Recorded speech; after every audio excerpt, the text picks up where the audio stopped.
Why? Why am I doing this video blog? Vlog? Vlog?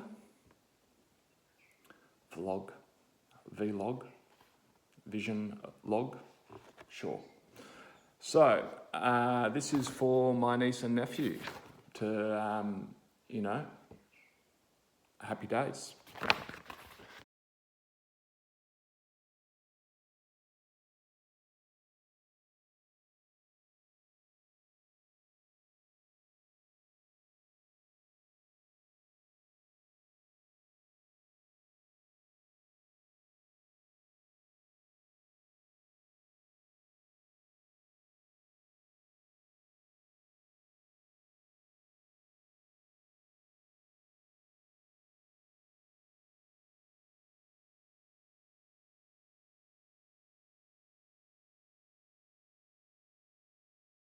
So that was just a little snapshot of what I'm about to read. For those of you who don't want to hear my voice, you can pause it and read it in your own time. Hey, Dunk. So this is a project my Year 6 teacher, Jim Higgins, got me to do over school holidays before we came through. And it's called ToTally WildER, and he donned it a novella. A novella is a short story of around 15 pages. Anyway, here we go. Bedtime, Kittywinkles. All right, Uncle Rob will read it. Chapter 1. One hot summer's evening, I was sitting at home with my family watching National Geographic. That's Pop and Nonna and Mum and Uncle Jamie. On TV, it showed a documentary of leaf-cutting ants, why they cut leaves and what they do with them. The ants cut leaves with their sharp, shiny, brown nippers. They're called mandibles. After they cut them, they take them to their nest and drop the pieces where more ants cut them into smaller pieces. Ants approximately 2 millimeters long then eat the tiny little pieces and regurgitate them. Other ants come and take the regurgitated substance around the nest and feed it to the other ants. Any leftover pieces are quickly carried outside and recycled as compost before they rot. I love nature documentaries. They are my favourite TV shows. Although I live in suburban Sydney, I have my own wildlife collection in my backyard. I have 4 cement ponds, bit of an over-exaggeration. One has a family of tortoises with freshwater blue-clawed yabbies and carp in it. Somewhat accurate. Another pond has far too many tadpoles and frogs to count.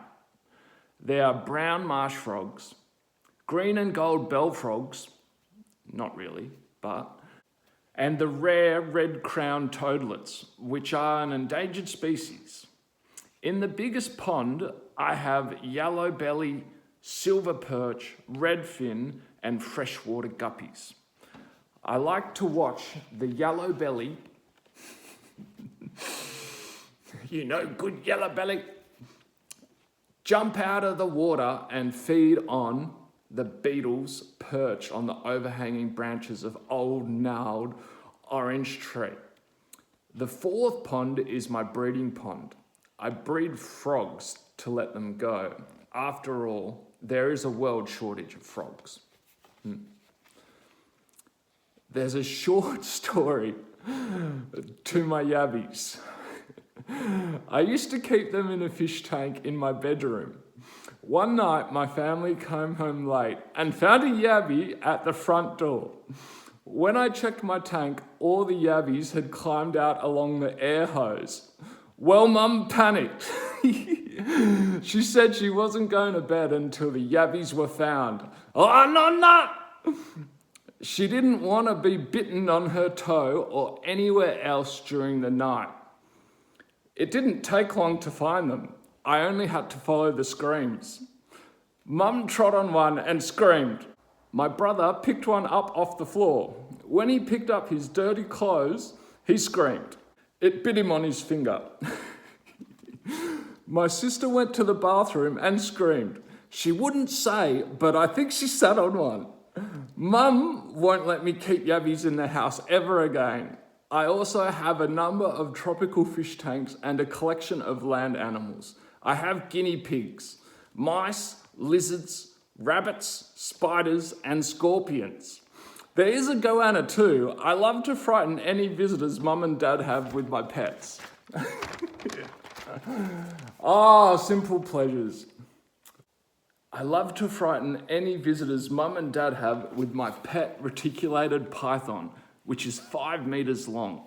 If that doesn't scare them, I have a parrot called Boo, who only says one word, that is boo. I don't know why, but it's the only time he says it is when somebody walks past. Mum and Dad's friends often leave threatening never to return again. I measure the success of the fright by the height of the jump. The record, I swear, if it was 2 meters through the roof as well. But Dad told me not to swear. It is held by Miss Subner, my school principal. One day she came to tell Mum I wasn't allowed to bring any creatures to school anymore. Some of the girls didn't like spiders or scorpions. When Anaconda, my snake, decided to give her a hug, there was quite a fuss and I had to help untangle them. Miss Sumner was a bit upset. She was looking to each side, wondering what to expect next. Mum kept saying how sorry she was. Miss Sumner stepped back and almost stepped on Boo. Well, I don't know who was frightened more. Boo screeched in his loudest voice, "Boo!" and flapped his wings. Miss Sumner cleared at least 2 meters. She left pretty quickly after that and hasn't been to my place since. I love nature. Every school holidays, I hassle Dad to take me camping in the bush. In my 12 short years, I have learnt a lot about taking care of myself in the outdoors. Our last trip was to Gyra, where I brought home lots of creatures to add to my collection. Dad's always telling me to leave things where I find them, but I can usually con him to let me bring some home. Truth.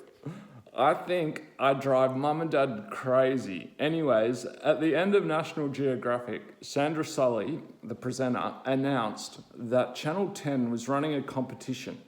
The winner would be flown to southwestern Tasmanian wilderness and given 1 week supply and a camera. The purpose was to see how many wildlife species the winner could photograph. She announced only serious outdoor types should enter. Well, that's me, I thought. All I had to do was answer a simple question.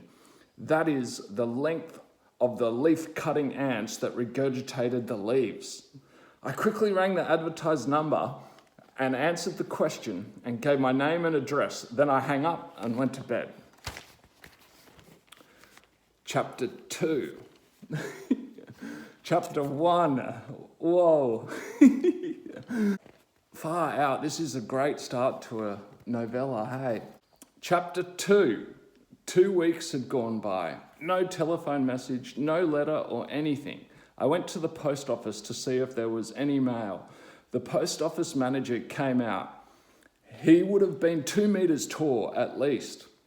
I asked, "Has there been any mail for me?" "Yes, one from Channel 10, he said. I quickly opened it. It read, "Congratulations, you have won a trip to Tasmania."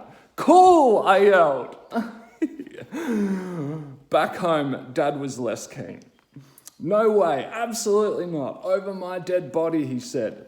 Those were famous last words, because next weekend I was sitting on a plane heading to Launceston. On the plane, they showed a film of the Tasmanian tiger. I enjoyed it very much. 2 hours passed. I hopped off the plane. Sandra Sully was there to meet me with a lot of TV cameras. She said, "Coca-Cola has offered a prize of $1 million if you take a picture of the Tasmanian tiger." Woof. Channel 10 will show your pictures on National Geographic when you go back. Oh, mate, what a story. I was driven to a town called Strawn. I boarded a tourist boat. It took me a long way up the Gordon River. It wasn't long before all signs of life had passed behind us. The river was as smooth as silk. The boat travelled very fast. Steep hills surrounded both sides of the river. The hills were covered in trees, vines, and bushes. This was wilderness. After an hour or so, the boat began to slow down. It pulled into a jetty. "This is as far as you go," said the captain. "We stop here once a week. Be here if you want to lift back."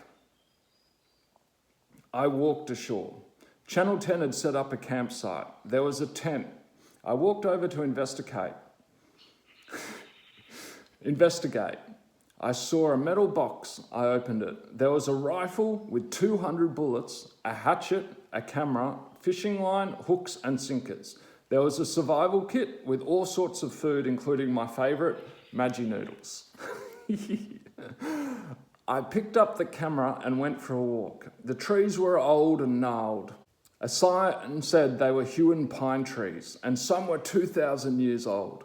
Looking beyond the trees, there wasn't a gap between them. They were so thick, it was impossible to walk beyond the clearing of the campsite. I walked along the riverbank. I spotted a turtle moving into the water. I quickly took my first picture. I trotted back, cooked some noodles over the campfire. It was getting dark. I thought about things. As there was no walking track, I wondered if I was expected to stay here for 1 week. I couldn't see myself getting near any Tasmanian tigers here. I went to bed and slept thinking about Tasmanian tigers. Fast forward 24. Fast forward 24 years, I find myself in the northwest Tasmanian wilderness, catching devils, quolls.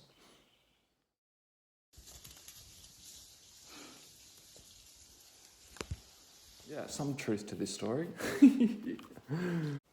Chapter 3. The next morning, the survival kit was gone.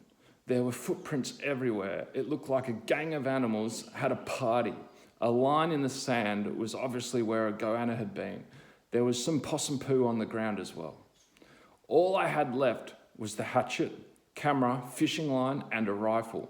I was in trouble. The boat wouldn't be back for a week, and I had no food. Thought last night I might make a canoe, so I picked up the hatchet and went looking for a tree. I cut down a 2-metre tree and started carving it into a canoe. I'd seen a film showing how Aboriginals used the bark to make a canoe. I used some fishing line to tie both ends together. 2 hours later, I loaded the things I needed and set off. Ooh. I didn't head back the way the boat had gone. Instead, I set off on an adventure of my own. I used some pieces of bamboo for a paddle. The river was still, quiet, except for the sound of birds singing. It was getting late. I pulled up at the first clearing I came to. I pitched my tent and thought about food. I had my fishing line. All I needed was some bait. I dug a hole with my hatchet by the riverbank. I found a slippery, slimy green paddleworm, took a picture and then put him on the hook. In a couple of minutes, I caught the smallest fish I have ever caught. I took a picture of it. I was annoyed because I didn't have any more bait. I threw the line out again with the fish still on the hook. In no time, a bigger fish swallowed him. Before I could pull the line in, another fish came and swallowed it. Just as I was pulling my fish in, an eel-like fish bit the tail off my fish. I was lucky to have enough left for dinner. I cleaned the fish, but rigged the line with the fish gut for bait and threw it in. The fish was great, but I had no matches to light the fire. I scavenged around for 2 stones. I made a pile of dried glass and leaves. I whacked the stones together and a huge spark flicked out. In no time, I had the fire going. I didn't think I'd go hungry. End of chapter 3. Chapter 4. I set off next morning in my canoe again. The river was like glass and pretty. The sun was shining. I was paddling against a slight current. I stopped from time to time to take some pictures. It was late afternoon. I pulled into an inlet covered in vines and bushes. Insects were everywhere. I took out my camera and took some shots. Then I stepped out of my canoe and trod in some mud. Mud skippers were everywhere, and I took some more pictures. I noticed tracks in the mud of an animal. I didn't know what animal it was, but I thought I'd followed its tracks anyway. The tracks led by a cave. I stepped in. It was a deep, dark, scary, spooky cave. I didn't have a torch. I couldn't see, but I knew something was watching me. It was very quiet. Suddenly, there was a screechy noise. I think 1,000,000 bats came flying towards me. I turned and I ran. Varanas! Bats were flying into me. I hid behind a tree. I snuck my head out and took a picture. A bat smashed into the camera and knocked itself out. So I took pictures from behind the tree as the bats flew away. The sky was black with bats. I tied up the bat with some fishing line I had in my pocket in case I needed it later. Thank you, bats. When the bats had gone, I decided I wasn't getting back into that cave. I followed the footprints past the cave. They led into a thick, miniature jungle. I used my hatchet to cut through it. It seemed to take forever to cut through. I sat down, huffing and puffing, when I realized there were no footprints. I had to go back. Halfway back, the footprints went off in the other direction, off to the left. I started chopping through this time, keeping my eyes on the footprints. Suddenly, I tripped on a tree root. I was lying on the ground, and there, in front of my eyes, was another pair of eyes. Oh dear. There were whiskers and teeth and 2 pointed ears. This thing snarled in my face. I thought I was a goner. I did the only thing possible. I panicked. In an instant, I was on my feet, running. A thorn, a bush, whacked me in the face. Oh, I began to bleed. The animal was getting closer. I did a Miss Southerner. I leaped to the nearest tree. The animal grabbed me by the shoe. I ignored it and climbed 50 meters up the tree. I finally looked down to see what it was. The animal on the ground. Now I had a chance to look at it. I recognized it immediately. It was only a puny little Tasmanian devil with 3 of his mates. I couldn't believe it. It had given me such a fright. I discovered that afternoon that I wasn't keen on being frightened. I thought when I went home, I'd never frighten anyone ever again. The pain in my face was extraordinary. Oof. I ripped off one sleeve and wrapped it round my cut. The devils were still there. I threw branches at them. I knew they could crush human bones in their jaws.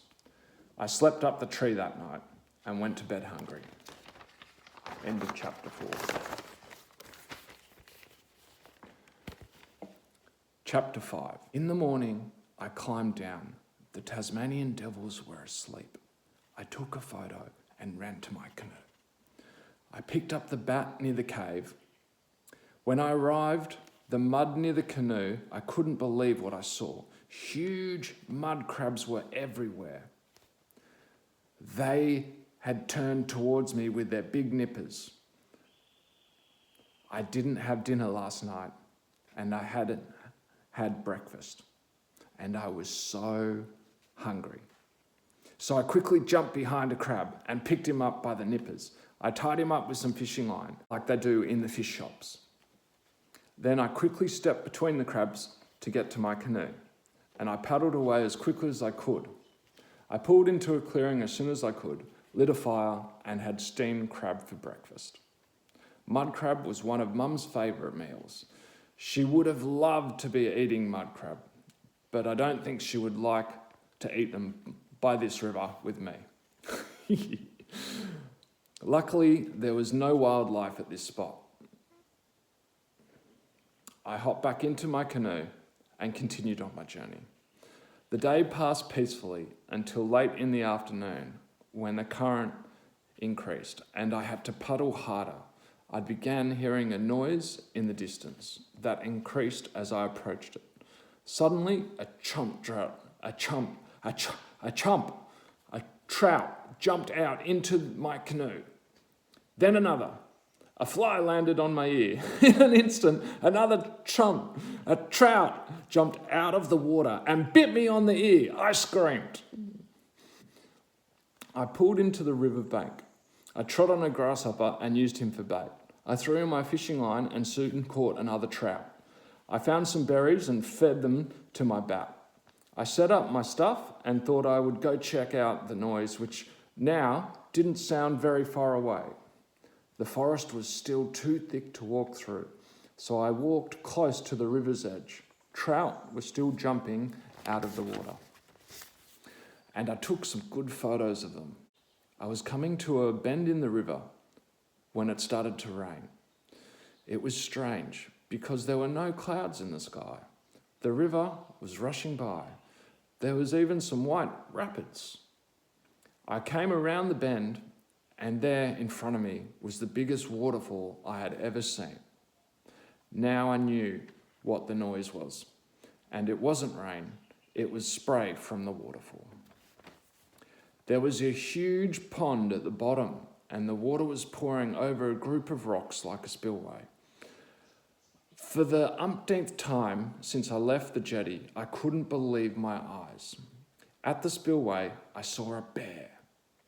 It wasn't like any bear I'd ever seen on TV or at the zoo.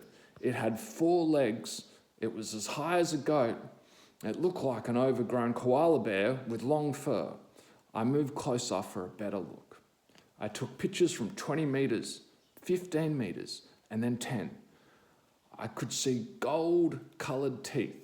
The bear was catching trout. I heard a noise off to one side. I turned and looked. I saw 3 baby bears and another adult bear. I took pictures of them. I sat and watched for quite a long time and took more pictures. It was getting late and I was very wet. I returned to my camp, lit a fire to dry off, and had steamed trout for dinner. I went to bed and I thought about my find. I knew I had discovered a new species. I called it the Nosnibor bear. I knew I would have to start back tomorrow. There was no way I could get up that waterfall. Anyway, the boat would come back to the jetty in 3 more days. End of chapter 5. I knew I discovered a new species. Them powerful words. Chapter 6. In the morning, I had more steamed trout for breakfast. While I was eating, I heard a noise I had never heard before. It was a howling noise or a roar. I wondered if it was my bear. Then I thought it might be a Tasmanian tiger. My bat was behaving strangely. He was chucking a psycho. I untied the fishing line and let him go. I thought he would head back down the river towards the cave. Bats always return home in the mornings to sleep in. Instead, after a while, he headed towards the noise that was spooking me. The noise was getting closer. Oh dear. The bat was circling over where I thought the howl was coming from. I packed my canoe. It took me about 10 minutes. The bat was getting close, and so was the noise. I didn't know whether to get out of there or go and check it out. I picked up my camera and headed off into the forest. It was like a rainforest. Not much sunlight reached the ground. The forest wasn't as thick as it had been everywhere else along the river. I could walk through it without using my hatchet. I had walked about 200 metres when the noise stopped. I could see a glimpse of the bat, so I headed for it. The only noise now was my footsteps. I went as quiet as I could. Suddenly, I heard a twig snap to the right. I froze. I stuck my head out from behind a tree, and there it was. It was like a dog with stripes across its back, only it was big. It was standing still, looking in my direction. Oh. I wasn't game to take any more photos. The tiger was watching me, and I was watching him. I walked slowly backwards. The tiger raised a paw and moved towards me. I walked back even faster. Maybe I should have stood still, but it was too late. I ran. The tiger was chasing me. I ran like the wind. I jumped in my canoe and paddled like crazy out into the river. Then I looked back and saw the tiger by the edge of the river. I took some more photos, but the current was taking me away. That was close call, I thought. I couldn't believe it. I had seen a Tasmanian tiger. They weren't extinct after all. Paddling home was easier than paddling upstream. It was still late afternoon when I reached the spot where I ate the mud crab. I stopped for the night and ate my last trout for dinner. I was getting sick of eating fish. End of chapter 6. Tiger! Devils. All right. Chapter 7. I woke up the next morning. If there were any mud crabs, I thought I would try and take some home for Mum. I went out and cut a large piece of bark with my hatchet and wet it. Then I folded the bark into make sort of a box with a lid.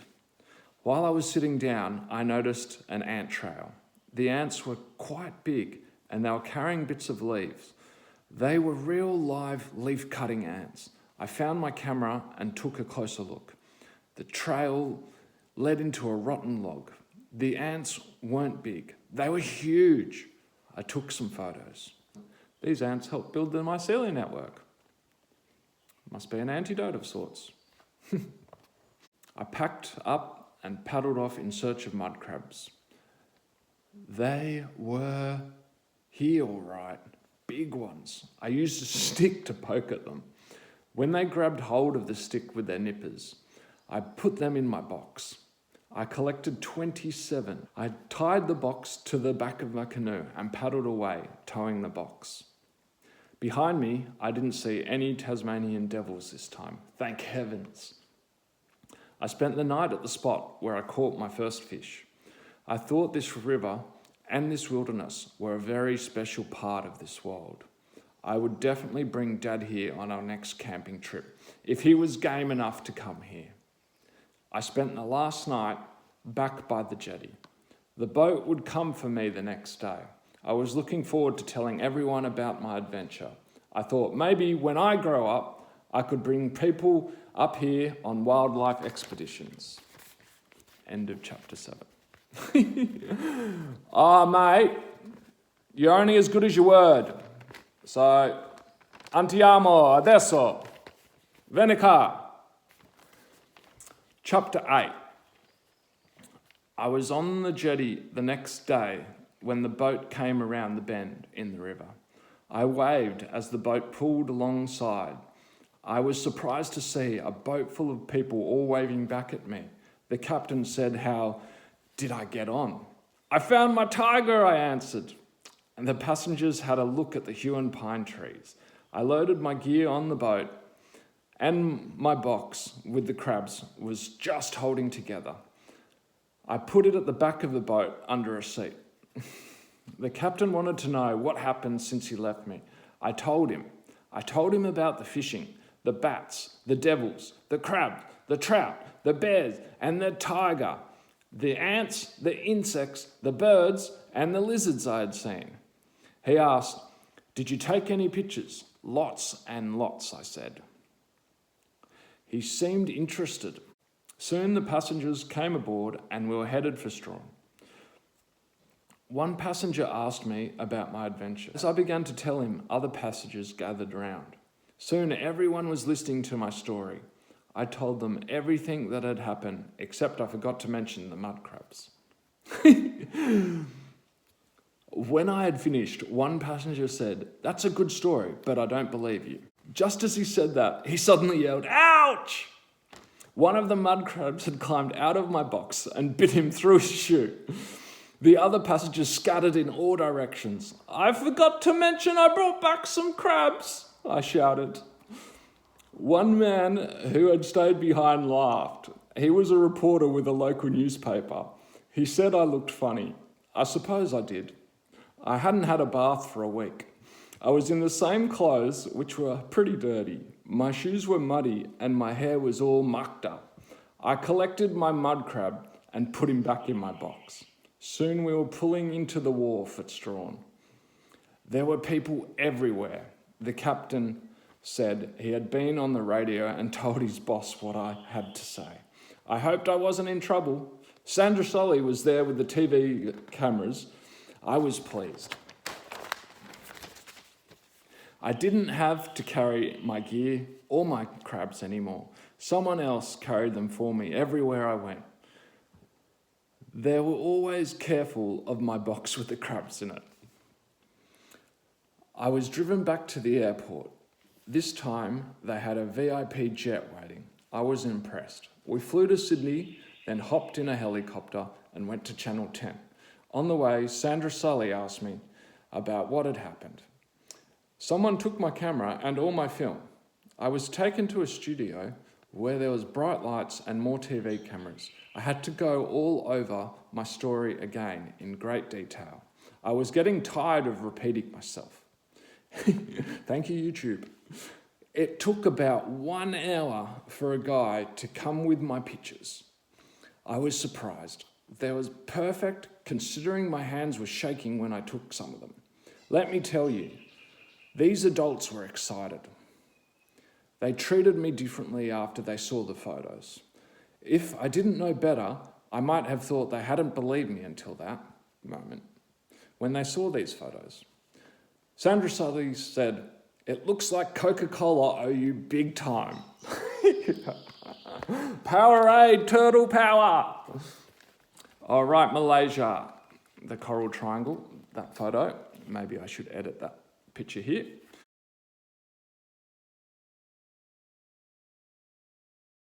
Spent my 29th birthday counting tracks of turtles. Didn't get to, collect any eggs to put them into security. Only got to photograph the current ones that were getting nurtured by the staff. It's a very beautiful project because turtles are so incredibly special and a keystone species. The locals collect the eggs when laid and protect them in a fenced area against any predators. And then later, they put them into a pool when they hatch to build up their swim muscles and then release them back into the water. That's the Blue Temple project I worked on in Malaysia. It was studying coral reef ecosystems and the impacts of tourism. End of chapter 8. Chapter 9. Mum and Dad were waiting outside the studio. Boy, was I pleased to see them. I gave Mum the mud crabs. I had told her I wanted some for my ponds. I had to go over my story again. Only this time, I didn't mind. The news that night on TV carried my story. There I was, getting off the boat and talking to Sandra Sully. Some of my photos were shown too. The papers the next day said experts studied my photos and thought they were real. What? Did they think I was doing all week, I thought? The shorts on TV advertised my story would go to air on National Geographic next Saturday. It did, and would you believe it, the ratings were the highest Channel 10 had ever had. Everyone was very excited. The Prime Minister said he would make the Gordon River a national park. Coca-Cola were happy to pay me $1 million. They even offered me another $1 million if I would be in an ad for them. Life was good. I went outside to play with Anaconda and Boo. I smiled every time I looked up at my mud crabs because I only packed 26 of them. One had escaped after I hopped off the boat and before I hopped into the car to come home. I wonder where it is now. And this is the comment by Jim Higgins, my teacher, Year 6 teacher. Your infectious, delightful sense of humour was such a feature of this novella, Robbie. It negated the penalty for late presentation. And about the author. The author is 11 years of age. He was born on the 21st of the 6th, 86. He has been educated at West Pymble Public School. He has a keen interest in nature since he was born and is often found fossicking in parks or bushland near his home in West Pymble. He likes the outdoors and goes on camping adventures with his fathers, cousins, and uncles whenever he can. When it came to writing this novella, the subject matter had to be about wildlife. More comments from Jim. Yes, indeed, Dad. An excellent narrative, thoroughly enjoyable. Well done, Robbie. You had a commitment which you completed in simply brilliant style. Last evening, I had to read every word of this wonderful novella aloud to Anne, who was as fascinated with the story as I was, Robbie. Your rollicking, breezy writing style captured the essence of your storyline, which had me riveted to my chair throughout its duration. I found your adventure completed the factual information, resulting in a feisty piece of writing which made compelling reading. Jim D. Higgins, 18th of the 5th, 98. 100%. Skiing kangaroo, winter solstice. Good night, boys and girls.